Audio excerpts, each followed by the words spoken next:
নমস্কার দর্শক বন্ধুরা, শুভ বিবাহের আজকের পর্ব নিয়ে আমি চলে এসেছি তোমাদের সামনে। তো চলো দেরি না করে দেখে নিই যে আজকের এপিসোডে কি হতে চলেছে। ঠাম্মি তো এসএমভি ইভেন্টসের মালিককে ডাকতে বলে তেজকে। সুধাও বলে আপনি বরঞ্চ এসএমভি ইভেন্টসের মালিককে ডাকুন, দেখুন আপনার কথায় আসেন কি। সুধা তো মজা নিতে থাকে, তেজ পড়ে যায় বিপাকে। তেজের বাবা সমুদ্র এরাও ভেবে পায় না যে কি করবে। ঝিনুকও বলে ঠিক হয়েছে।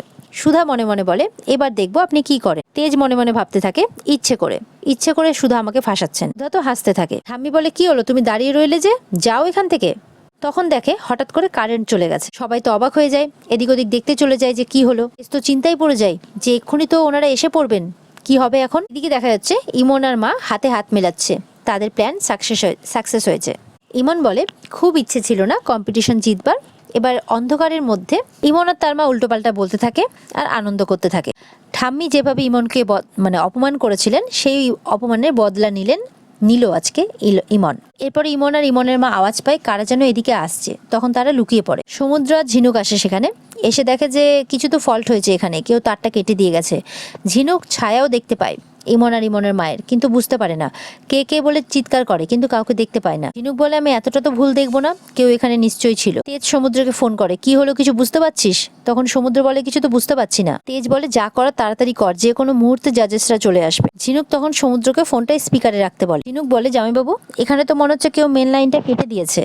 তেজ বলে মেন লাইন কেউ কেটে দেবে কেন? সমুদ্র বলে সেটা আমরা কি করে বলবো দাদা ভাই। তেজ বুঝতে পারে, মনে মনে বলে কেউ ইচ্ছে করে এই কাজটা করেছে যাতে জাজেসদের সামনে আমাদের ফেস লস হয়ে যায়। সমুদ্র আর ঝিনুকও চিন্তা করতে থাকে এবার কি হবে, জাজেসরাও তো চলে আসবে। সমুদ্র বলে একটা বড় ফল্ট হয়েছে, আমার মনে হয় না যে এত সহজে এটা সারবে। এদিকে তেজের বাবা তো ঠাম্মিকে বলে কেন মা তুমি বলো তো, রাধাকে যেতে বললে, ও থাকলে তো আজকে এই সমস্যার সমাধান হয়ে যেত। তখন ঠাম্মি বলে ও রাধা নয়, ও সুধা। তখন তেজের বাবা বলে ওই এক হলো আর কি, মেন ব্যাপারটা হলো বুদ্ধি। আমি বলে এসে যায় খোকা, ওই এসএমবি কোম্পানির যে মেয়েটা রাধা, ওর মতন গুণী মেয়ে হয় না, ওর সঙ্গে আমাদের সুধার তুলনা কখনো না। ওই তো সমস্তটা দায়িত্ব নিয়ে করেছে। তেজের বাবা মনে মনে হাসতে থাকেন আর বলতে থাকেন তোমাকে কি করে বলি মা যে সেই রাধাই হচ্ছে সুধা, যার তুমি এত গুণগান প্রশংসা করছো, সে আর কেউ নয় তোমার বৌমাই। ঠাম্মি বলে তাছাড়া বড় খোকা, আমি এখন দেখতে পাচ্ছি যে তুমি তোমার মায়ের চেয়ে তুমি তোমার বড় নাত বউকে বেশি বিশ্বাস করছো। কি বলছো মা, তুমি তো যা বলো আমি তো তাই করি। তো আমি বলছি যে এই পরিস্থিতিতে রাধা একটা পথ বার করতে পারত, পথ গজানন দেখাবে, ঠাম্মি বলে। এদিকে বিজিতের ফোন আসে, জাজেসরা চলে এসেছে। বিজিত আনতে চলে যায়। তেজরা সবাই তো চিন্তায় পড়ে যায় এবার কি হবে। এদিকে জাজেসরা সবাই চলে এসেছে। তারা ঢুকতেই হোঁচটকে পড়ছে, কারণ চারপাশটা অন্ধকার। মোবাইলের টর্চ জ্বালিয়ে তারা চারপাশটা দেখছে। তেজকে বলে কি ব্যাপার বলুন তো মিস্টার বসু মল্লিক, এখানে এত অন্ধকার কেন? তেজ তো চুপ করে থাকে, কি বলবে কিছু বুঝে পায়। এদিকে দেখা যাচ্ছে ইলেকট্রিশিয়ান এসে ঠিক করছে। ঝিনুক তাড়া দিলে বলে এত তাড়া দিলে হবে না ম্যাডাম, ঠিক করতে একটু সময় লাগবে। এদিকে জাজেসরা বলেন আমরা মনে হয় খুব ভুল ইনফরমেশন পেয়েছিলাম, কারণ এখানে তো একটা বেসিক অ্যারেঞ্জমেন্টটুকু নেই। আমরা এই অন্ধকারের মধ্যে কিভাবে ঠাকুর দেখবো, মূর্তি দেখবো, কিভাবে কি করবো। সরি মিস্টার বসু মল্লিক, আপনারা ডিসকোয়ালিফাইড। বলে জাজেসরা যখন চলে যেতে থাকে সুধা এসে বলে দাঁড়ান।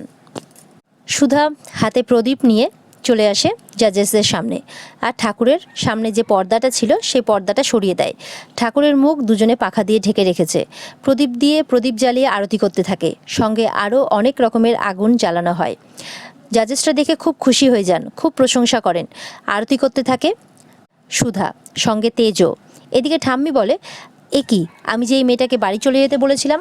তখন তেজের বাবা বলে চুপ করো না, দেখো না বড়নাথ বৌমার জন্যই তো আজকে জাজেসরা আমাদের প্রশংসা করছে, দেখতেই থাকো না কি করছে।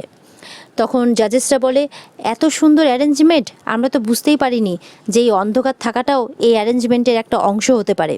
তেজের বাবা মনে মনে প্রার্থনা করতে থাকেন আমার বড়নাথ বৌমা খুব ভালো মানুষ গজানন, কোনো প্রত্যাশা ছাড়াই আমাদের জন্য এত কিছু করে গেছে, ওর যাতে কখনো কোনো অমর্যাদা না হয়। দেখা যাচ্ছে ইমন একটা কর্নারে দাঁড়িয়ে রয়েছে, হাতে তার একটা বালতি, আর সেখানে কেরোসিন টাইপের কিছু রাখা রয়েছে। ইমন বলে আমি কিছুতেই ছাড়বো না, আমি এমন একটা ব্যাপার করব না দেখবা তোমাদের সবার নাক কাটা যাবে। এরপরে পুজো সম্পর্কে কিছু জিজ্ঞাসা করেন জাজেসরা, যে এই পুজোটা কবে শুরু হয়েছিল। ঠাম্মি বলেন তা প্রায় 50 বছর তো হবে। আসলে আমাদের বসু মল্লিক পরিবারে 50 বছর আগে একবার খুব মন্দা আসে, আর মানুষ যখন বিপদে পড়ে জানেন তো, তখন আরো বেশি করে ঈশ্বরের শরণাপন্ন হয়। আমরা তাই হয়েছিলাম। আর গজাননও আমাদের কখনো নিরাশ করেননি, সমস্ত বাধা বিপদ সমস্ত কিছু কাটিয়ে আমাদের ব্যবসা আবার আগের জায়গায় গিয়ে পৌঁছেছিল। তখনই আমার শ্বশুর মশাই আমাদের বাড়িতে এবং এই ফ্যাক্টরিতে গজাননের পুজো আমার হাত দিয়ে শুরু করেন। তবে থেকেই আমরা নিয়ম করে আর বড় ভক্তি করে গজাননের আরাধনা করি। এই সমস্ত শুনে তো জাজেসরা আরও খুশি হয়ে যান। তেজ বলে, অনেকের কাছে এটা খুব অবাক করা ব্যাপার, কারণ এরকম গজাননের পুজো সচরাচর হয় না শহর। আমি বলে, হ্যাঁ, সেই 50 বছর আগেও লোকে বলে এই পুজো মহারাষ্ট্র থেকে শুরু, তা সেখানে তো খুব ধুমধাম করে পুজো হয়, আমরা কি আর তেমন করে করতে পারি? কিন্তু আমি বরাবরই মানি আমাদের গজানন হলেন সিদ্ধিদাতা, তাই তার আরাধনা বিশ্বের যে কোনো জায়গায় বসেই করা যায়। এদিকে ঝিনুক আর সমুদ্র তো তারা দিতেই থাকে। উনি বলেন, কাজ তো করছি, একটু তো সময় লাগবেই। ঝিনুক বলে, কই দেখি তো, আমাকে দেখতে দিন একবার। তখন ওই মানুষটাকে, ইলেকট্রিশিয়ানকে সরিয়ে নিজেই দেখতে থাকে। সমুদ্র বলে, কি করছেন বলুন তো আপনি? তখন ঝিনুক বলে, চুপ করে থাকবেন একবার। ঝিনুক তখন কাজটা করলে সমুদ্র তার ঝিনুকের হাতটা ধরে নেয়, বলে সাবধানে। তখন আবার দুজনকে দেখতে থাকে। এরপরে এদিকে দেখা যাচ্ছে সুধা লক্ষ্য করে যে পর্দার পাশে কে যেন দাঁড়িয়ে আছে। সেখানে ইমন আড়াল করে দাঁড়িয়ে আছে। এরপরে দেখা যাচ্ছে সেখানে আলোও চলে এসেছে, ঝিনুক ঠিক করে দিয়েছে। আর তখন গজাননের মুখটাও খুলে দেওয়া হয়। এদিকে ঝিনুককে নিয়ে তো সমুদ্র খুব খুশি, আলো এসে গেছে করে ঝিনুককে নিয়ে নাচতে থাকে। তখন ঝিনুক ইশারা করে পাশে লোকটি আছে কি ভাববে। এরপরে তো দেখাচ্ছে ইলেকট্রিশিয়ান রেগে গেছে, বলে কাজটা তো নিজেরাই করে নিতে পারতেন, আমাকে কেন ডাকলেন খামাকা, ধুর ভাল লাগে না, বলে চলে যায়। এরপরে দেখা যাচ্ছে ইমনকে ধরে ফেলেছে সুধা বলে, এবার আমি ধরে ফেলেছি, তোমাকে আমি কোথাও যেতে দেবো না, বলো তুমি কেন এসেছিলে? আমার কাছে আগে থেকেই খবর ছিল যে কেউ লাইনে তারটা কেটে দিয়েছে, তুমি কিছুতে এখান থেকে পালাতে পারবে, বলো কি চেয়েছো তুমি, বলো। আমার মুখের এই কাপড়টা সরাও, হাতে তো বালতিটা ধরেই রয়েছে ইমন, আমি দেখতে চাই তুমি কে। হাতটা পেছনে মোচকে ধরে রয়েছে সুধা কাপড়টা সরিয়ে দেয়। তখন ঝিনুক বলে, লিটল বেবি। সুধা বলে, ইমন ম্যাডাম আপনি? ইমন পালাতে চাইলে সুধা আবারও তার হাতটা মোচকে ধরে নেয়। এদিকে তো দেখা যাচ্ছে সুধার বাড়িতে কান্নাকাটিই চলছে, সুধার মা তো সমানে কেঁদে যাচ্ছেন। ঠাম্মি বলে, কানন দেবী তো বলে গেছেন যে কেসটা তুলে নেবেন, তুমি কেঁদো না। বিচ্ছু বলে, জামাইবাবু এরকমটা করতেই পারেন না, এই কয়দিনে হলেও আমি ওনাকে ভালোভাবে চিনেছি, মানুষটা খুব সহজ সরল, উনি কিছুতেই এই কাজটা করতে পারেন না। সুধার দাদাও একই কথা বলে। এদিকে সুধার মাকে সামলাতে থাকে সবাই, আর ওদিকে সুধার জেঠিমার কানে মন্ত্র দিতে থাকে সুধার বৌদি। অনেক কথার সাথে এই কথাটাও বলে, কাকিরা কিন্তু নিজের স্বপ্নটা গুছিয়ে নিয়েছে, শুধু তোমারটাই পূরণ হলো না।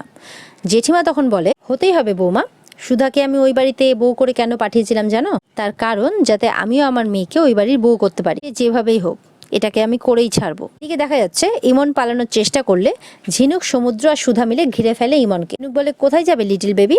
দেখলি তো দিদি, আমার সন্দেহই ঠিক, এই ধেরে বেবি আর ন্যাকাশ্বরী মা যত রাজ্যের নষ্টের গোড়া। আমি ওই জন্যই মিটার বক্সের বাইরে কারোর ছায়া দেখেছিলাম, আর সেটা এরাই ছিল। ঝিনুক বলে, নিজে তো নিজের কাজে ডাহা ফেল করেছো, আর সেই রাগের হিংসাতেই তুমি বসু মল্লিক পরিবারের পুজো নষ্ট করার চেষ্টা করেছো, কি তাই তো? ঝিনুক বলে, এই আমি যাই করি তাতে তোমাদের কি? পুজো তো তোমাদের বাড়ির ব্যাপার নয়। আর এই সুধা, তুমি এত অসম্মান হওয়ার পরও এই বসু মল্লিকদের সম্মান রক্ষা করতে উঠে পড়ে লেগেছো, তো কি ভেবেছো এতে খুশি হয়ে তোমাকে একবারে মাথায় করে রাখবে? সুধা বলে, ইমন ম্যাডাম, আমি কোনো কৃতিত্ব পাওয়ার লোভে বা কোনো কিছু পাওয়ার আশায় আমি এমনটা করছি না, আমি করছি তার কারণ এটা আমার পরিবার। ঠাম্মি এবং মিস্টার বসু মল্লিকের যদি অসম্মান হয় তাহলে আমারও অসম্মান হবে। আপনি হয়তো ভুলে যাচ্ছেন যে আমি এখনো এই বাড়ির বউ। ইমন বলে, স্বামীর সাথে যখন তোমার কোনো নর্মাল সম্পর্কই নেই তখন তুমি এই বাড়ির বউ কিসের সুধা? ঝিনুক বলে, এমনিতে তো কাজে লবণঙ্কা আর মুখে ফুলঝুরি ফুটছে, দাঁড়াও দেখাচ্ছি মজা তোমার, তো তোমাকে আচ্ছা সে টাইট করবো আমি তোমাকে, চলো।